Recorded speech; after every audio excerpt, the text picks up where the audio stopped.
కంచ గచ్చబౌలి భూముల వివాదంపై నేడు సుప్రీంకోర్టు విచారించనుంది. ఈ భూముల్లో జరుగుతున్న పనులపై justice B R Gavai, justice A G మసీహ్లతో కూడిన ధర్మాసనం సుమోటోగా విచారణ చేపట్టి అన్ని రకాల కార్యకలాపాలపై స్టే విధించింది.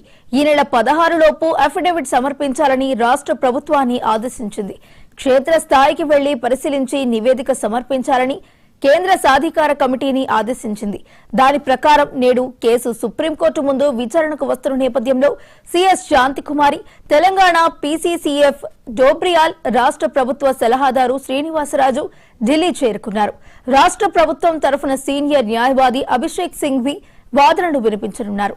రాష్ట్ర ప్రభుత్వం దాఖలు చేసిన అఫిడవిట్, ఈసీఈ దాఖలు చేసిన నివేదికను పరిశీలించిన తర్వాత ధర్మాసనం ఎలాంటి ఉత్తర్వులు జారీ చేస్తుందో అన్న ఉత్కంఠ సర్వత్రా నెలకొంది. ఇక ఇదే అంశానికి సంబంధించి మరింత సమాచారాన్ని మా ఢిల్లీ బ్యూరో చీఫ్ శిరీష్ అందిస్తారు. శిరీష్, చెప్పండి.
కంచ గచ్చిబౌలి భూముల వివాదంపై నేడు సుప్రీంకోర్టు విచారించనుంది. ఈ భూముల్లో జరుగుతున్న పనులపై justice B R Gavai, justice A G మసీహ్లతో కూడిన ధర్మాసనం సుమోటోగా విచారణ చేపట్టి అన్ని రకాల కార్యకలాపాలపై స్టే విధించింది. ఈ నెల 16 లోపు అఫిడవిట్ సమర్పించాలని రాష్ట్ర ప్రభుత్వాన్ని ఆదేశించింది. క్షేత్రస్థాయికి వెళ్లి పరిశీలించి నివేదిక సమర్పించాలని కేంద్ర సాధికార కమిటీని ఆదేశించింది. దాని ప్రకారం నేడు ఈ కేసు సుప్రీంకోర్టు ముందు విచారణకు వస్తున్న నేపథ్యంలో సిఎస్ శాంతికుమారి, తెలంగాణ పీసీసీఎఫ్ డోబ్రియాల్, రాష్ట్ర ప్రభుత్వ సలహాదారు శ్రీనివాసరాజు ఢిల్లీ చేరుకున్నారు. రాష్ట్ర ప్రభుత్వం తరఫున సీనియర్ న్యాయవాది అభిషేక్ సింఘ్వి వాదనలు వినిపించనున్నారు.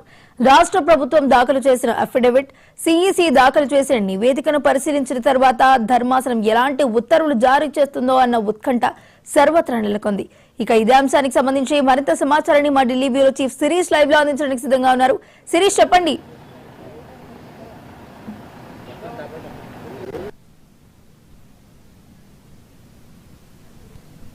ఢిల్లీ అయితే ఈ వ్యవహారాన్ని పరిశీలించిన సుప్రీంకోర్టు భూముల్లో ఎలాంటి తాత్కాలిక కార్యకలాపాలు చేపట్టకూడదు అని చెప్పేసి తెలంగాణ ప్రభుత్వాన్ని ఆదేశిస్తూ హైకోర్టు రిజిస్ట్రార్ని ఒక నివేదిక ఏర్పాటు చేయడం కూడా జరిగింది. అయితే ఈ సాధికారిక కమిటీకి ఇప్పటికే తెలంగాణ ప్రభుత్వం కూడా నివేదిక అనేది కూడా ఇవ్వడం జరిగింది.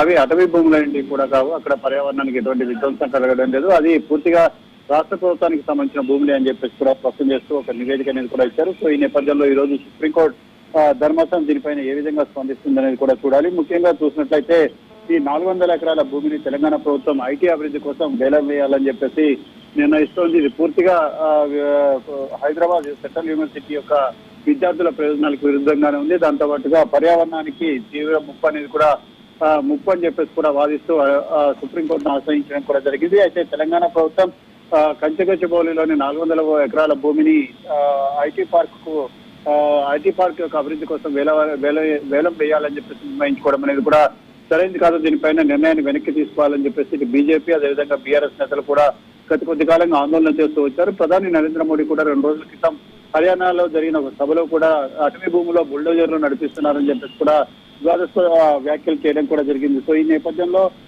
దీనికి సంబంధించి ఈ భూములన్నింటినీ కూడా హైదరాబాద్ యూనివర్సిటీకి మాత్రమే ఇచ్చివేయాలని చెప్పేసి కూడా సుప్రీంకోర్టులో ఒక పిటిషన్ అనేది కూడా దాఖలైంది. సుప్రీంకోర్టు నియమించిన సాధికారిక కమిటీ కూడా ఒక నివేదిక అనేది కూడా ఇచ్చిన నేపథ్యంలో ఇటు తెలంగాణ ప్రభుత్వం కూడా సుప్రీంకోర్టులో ఒక అఫిడవిట్ అనేది కూడా దాఖలు చేసింది. సో ఈ నేపథ్యంలో ఈ అఫిడవిట్ ను అదేవిధంగా సాధికారిక కమిటీ ఇచ్చిన నివేదికను రెండింటినీ కూడా పరిశీలించిన సుప్రీంకోర్టు ఈ విషయంలో ఎటువంటి నిర్ణయం తీసుకుంటుందనేది కూడా చూడాలి. అయితే అక్కడ ఎటువంటి నిర్మాణాలు చేపట్టకూడదు అని చెప్పేసి తాత్కాలిక ఆదేశాలు జారీ చేశారు కాబట్టి ఆదేశాలను కొనసాగిస్తారా లేకపోతే దీనిపైన ఈ రోజు పూర్తి స్థాయిలో విచారణ చేపట్టి సుప్రీంకోర్టు ఒక నిర్ణయాన్ని ప్రకటిస్తుందనేది కూడా చూడాల్సి ఉంది.